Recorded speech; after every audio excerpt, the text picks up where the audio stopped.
নমস্কার, আমি সায়ন্তন নন্দী, শান্তিনিকেতন প্রাইভেট আইটিআইয়ের একজন ছাত্র। আমি একটি প্রজেক্ট করেছি জানা অটোমেটিক সোলার লাইট, যেটি দিনের বেলায় সূর্যের আলো সময় বন্ধ থাকবে এবং রাত্রিবেলায় জ্বলবে।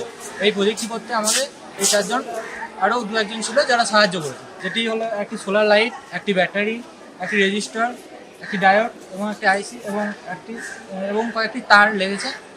এই প্রজেক্টটির সুবিধা হলো এতে একটি পোল থেকে আরেকটি পোলে তারের সাশ্রয় হয়, কর্মী সাশ্রয়, যার মাধ্যমে হয়তো একটি জায়গায় সেক্টরে যেখানে সুইচ দিয়ে লাইটগুলো জ্বালাতে হয় সেটা করতে হয় না, ফলে দিনের বেলা বন্ধ হয়ে যায়, রাতের বেলায় জ্বলে।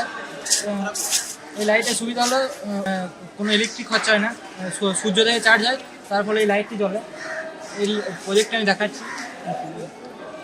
এখন সূর্যের আলো পড়ছে সোলারের উপরে, তো লাইটটি বন্ধ আছে। সূর্য আলোটি বন্ধ হলে লাইটটি জ্বলবে।